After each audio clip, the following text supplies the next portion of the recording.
Welcome to Three Things. Tonight, he's a left field season ticket holder, but that didn't stop him from being one of the first regulars in the 108. He's a connoisseur of Bell's Two-Hearted Ale, herbal remedies, and the finest gifts this side of the internet. Great Sox fan, friend, and just a goddamn good person. Sockside Pride, welcome to Three Things, man. It's great to see you. How you doing? Thank you, guys. Thank you for having me on. Doing pretty good tonight. Done with work. Got done with work at 6:30. Started 108 and after to get ready for this, and feeling pretty good. Attaboy. All right. So that was thing one. Thing two is your topic. Lay it on us. What do you want to talk about? All right. So I've been kind of going through. My parents go through a bunch of shit throughout the quarantine, and I just kind of noticed throughout the garbage cans and alleyways in the area, a lot of other people seem to be doing the same thing. So I was going to say, what's the most random or strangest thing you found or rediscovered in your house or area of someone during the quarantine? Oh man, that's tough because we've definitely been clearing some stuff out. I wouldn't mind starting if it'd be okay go with ahead. everybody else. Give me a minute to think. I started clearing out some back closets in my I have a sort of a basement bedroom that's just sort of like a junk room. It's actually the room we would record the podcast in when we recorded it at my place. I've got like a poker table in there, and I gotten into the closet and started clearing some things out.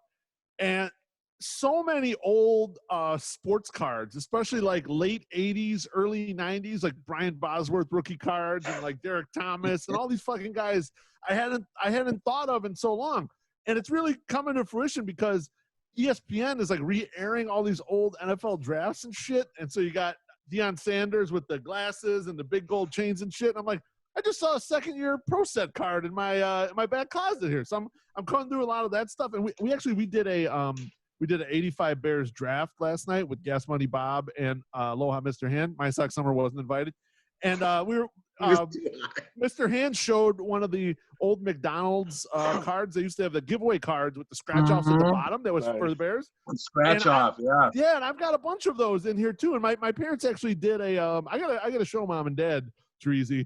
They did like a little scrapbook.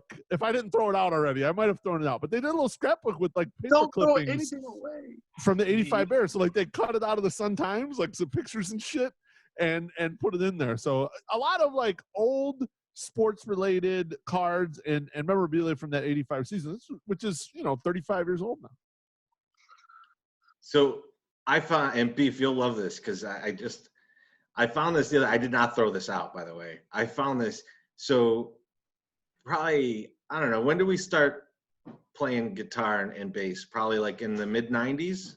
Yeah, mid-90s. We were late.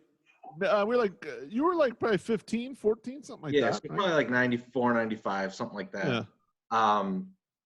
Remember we bought that drum machine? Yes. I just found that drum machine.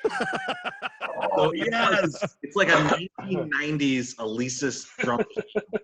I don't know if it works. I haven't plugged it in, but I'm gonna have to like get it back out and give it a little whirl and see what kind of crazy beats I could come up with. I might be a DJ by the next time you guys see me. I remember we had like an old, like we bought a 4-track player. Yeah. And I remember we would record random stuff, just like tracks or whatever of us playing guitar, me playing guitar, you playing bass or whatever. But I remember messing around with the drum machine, and I didn't quite know how to use it.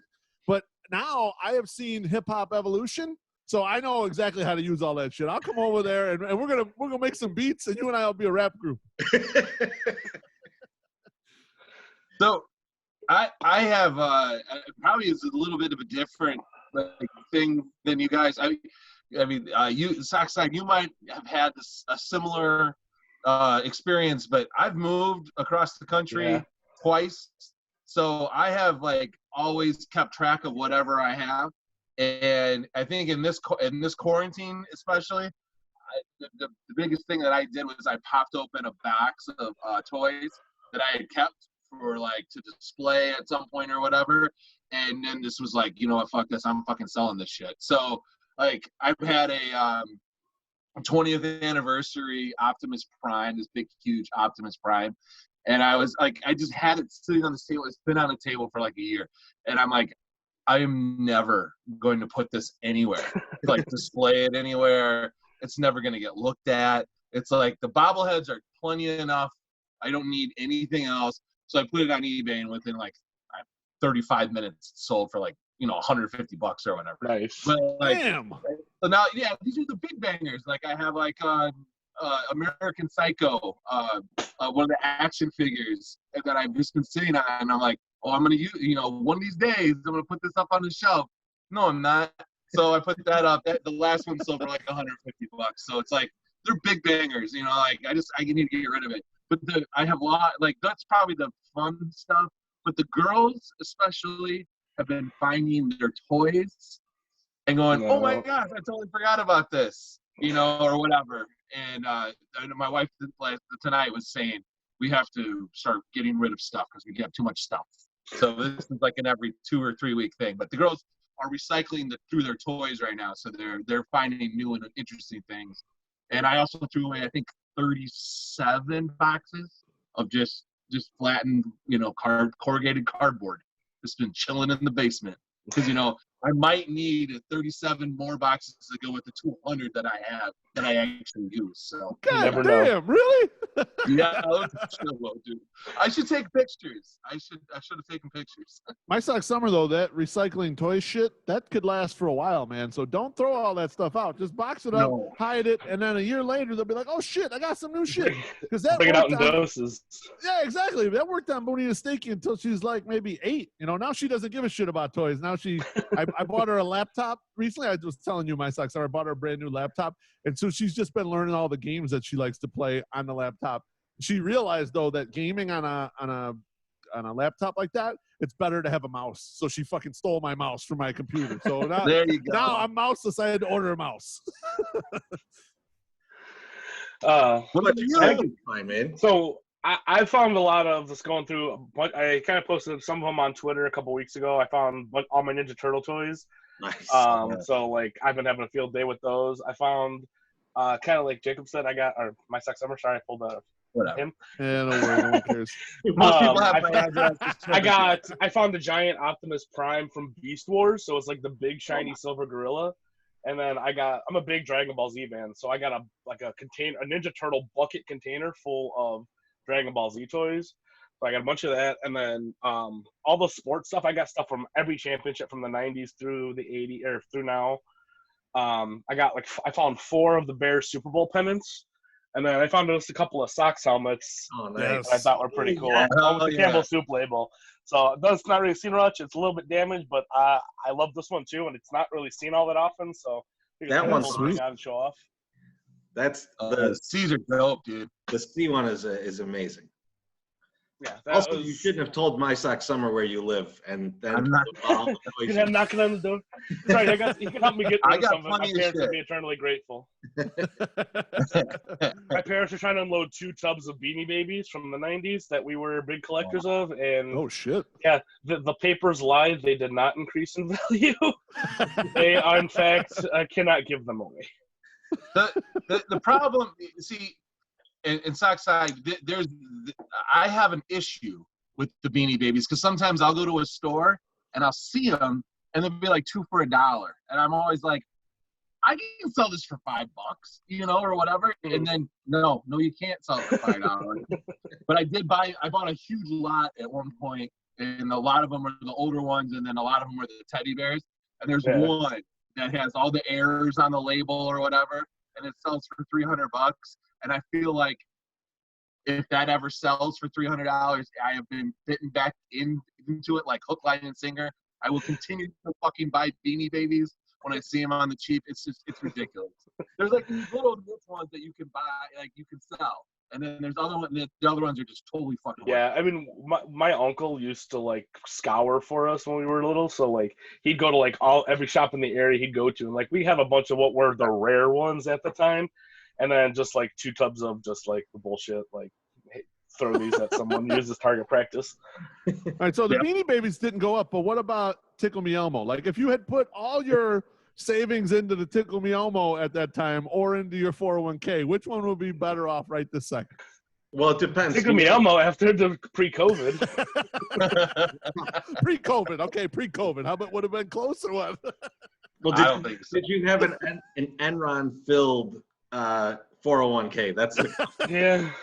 You have Enron and WorldCom, and so then Tickle Me Elmo is a little higher. Than because I feel like that's even the same era that was happening.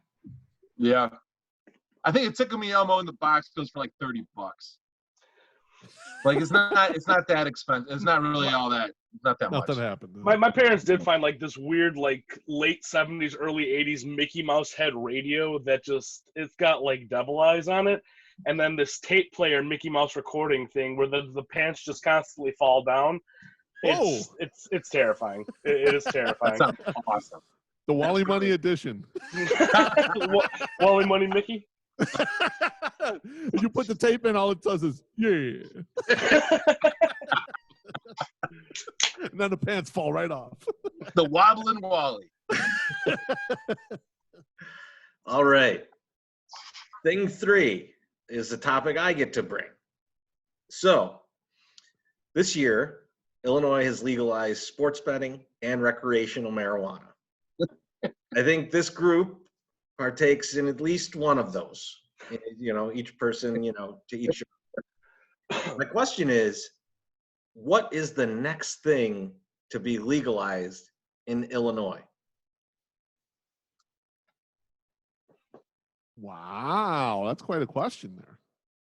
That's a big question. I'll start. You don't mind, Teresa? Yeah, let's do it. I think the next thing, and I'm kind of seeing it a little bit with the quarantine, the shelter in place, is that we need more online outlets. And so the sports betting thing is nice, but I think Illinois needs to come through with the online poker. I think that'd be big here. Like not a lot of the state, the way that's going on right now is that states are doing it individually. Not a lot of the states have enough people really to kind of carry it. But Illinois is a state that could carry a really vibrant market with the amount of people here, especially the amount of people in Chicago. And there's a lot of people that partake in online poker.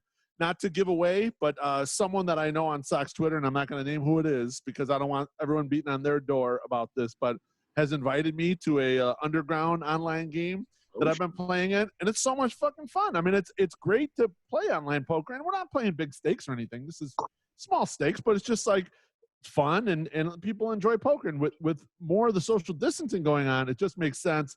Be a great revenue generator for any of the casinos in the state, and for the state itself to get that revenue.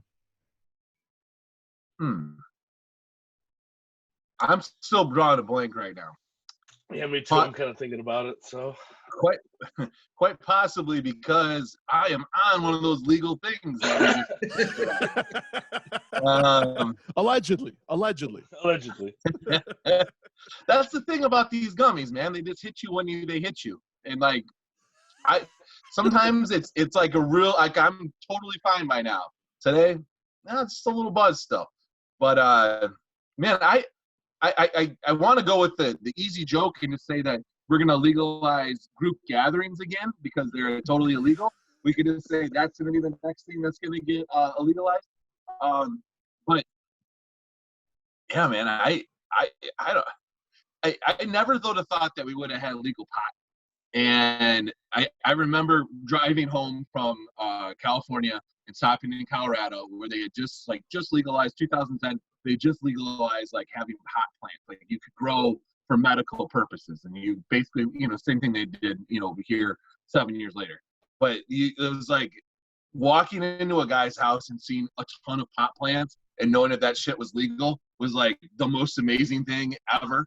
And I was like, this is insane. And I felt that same way when I went to the dispensary, and I was like, oh my God, like I don't even have to smoke this anymore. I don't have to do anything. I just put a little pot.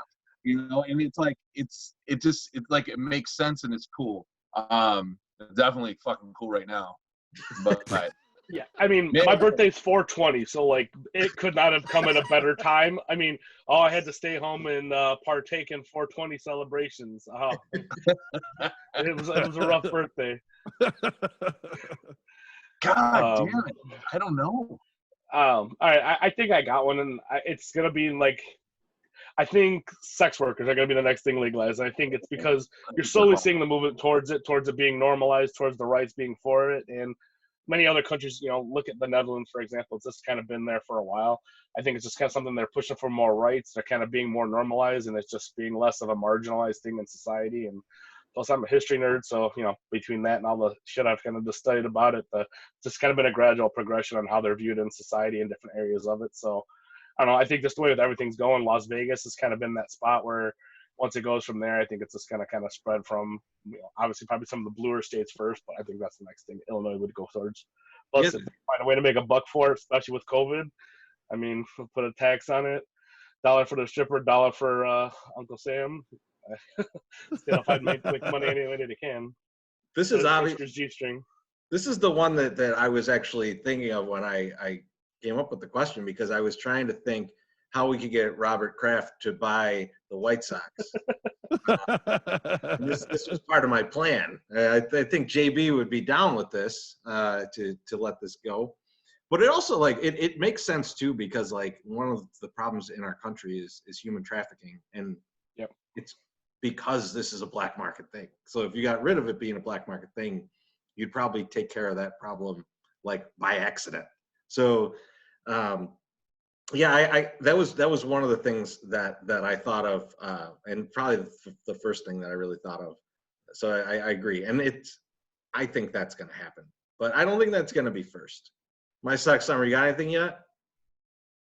See, I had hey, maybe murder. We'll start the purge, and it'll just be 100% legal. One day a year, we get to kill each other with these weird ass masks, and you can purge one person per year. So you're going with the purge as the new legal? Okay, all right. Let's make the purge legal. The purge will be legal. I don't want that, but I like where your head's at. I wouldn't want it either if I was you, because you're a raging asshole and people are gonna come right for you. Yeah, I know you're gonna come for me if you could get up off your high ass. So this thing, I wouldn't answer the door during a purge. I'd just be like, no. But what if you got really high and ordered a pizza, and then you didn't know if it was the guy with the pizza or a guy that wanted to turn you into a pizza? See, I'm cheap, and I don't order delivery. I go pick it up and tip. I'd rather tip them in person, because I was a delivery guy, and I just hate people. So delivery and decal kind of turned me away from ordering delivery. I love delivery people, and when I do get it, I tip them well. But delivery and decal was not so pleasant. Oh my God, no! That's like the worst job ever. Yeah, I was at a Chinese food place too. Best story: some chick would come in routinely wasted from Starbusters, and she would order wonton soup without the wontons every other day. So every time I was there, I just got free wontons, and the two guys who owned it didn't speak any English, and my friend Kevin spoke English or spoke Chinese, so he was the go-between. And when he wasn't there, they just had to point and tell me what to do, but I managed. So I had a couple of things that I thought might get legalized. The one that I really want to be legal, which I don't know why it's not, is drinking outside. Walking around with a beer is illegal. I mean, in Vegas and I think Austin and I know in Louisiana, New Orleans, you can just walk around with a beer, and I don't get why that's not a thing. Especially if I'm walking out of a stadium with maybe a couple beers. So I think if they could legalize that, I'd be happy, and it would I think it would up the revenue in Comiskey Park too, because you know what, I didn't even think of that, but because they were just talking the other day about with Pritzker, the restaurants are wanting to sell pre-mixed drinks to go because that's where they make their money. Sure, so that might be happening. Actually, I didn't even think of that. That might be happening sooner rather than later because of COVID. That'd be awesome. I would definitely if one of the steakhouses or something were hey, you could buy a bottle of Manhattans from us. be first in line with my fucking mask on.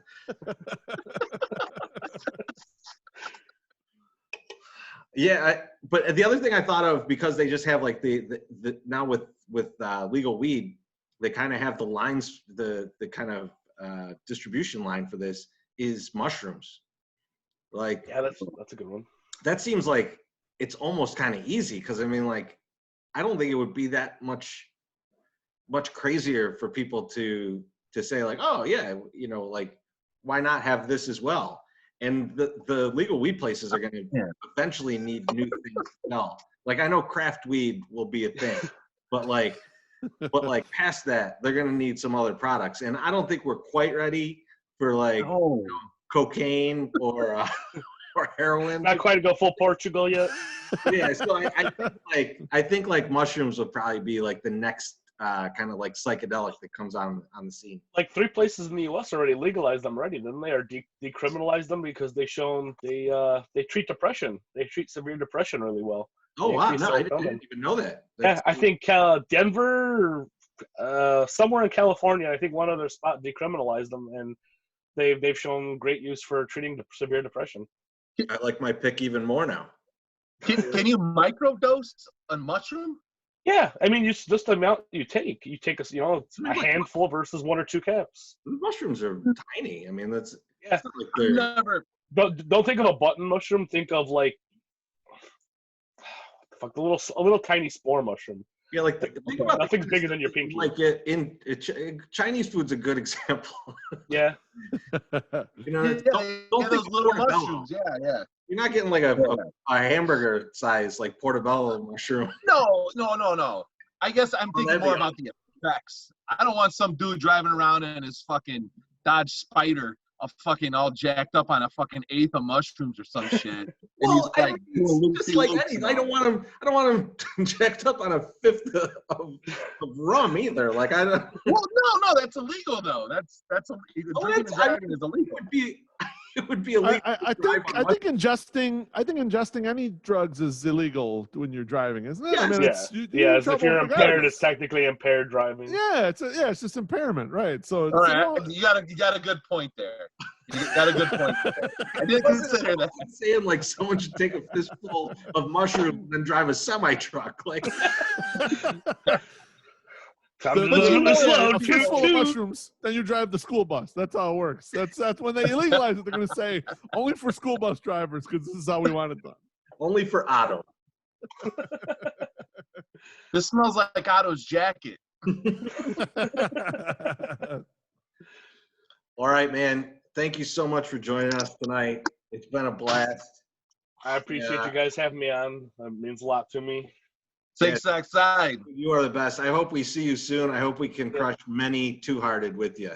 Sounds like a plan, gentlemen. Hope you have a great evening. All right. Talk to you guys later. Take care, my brother.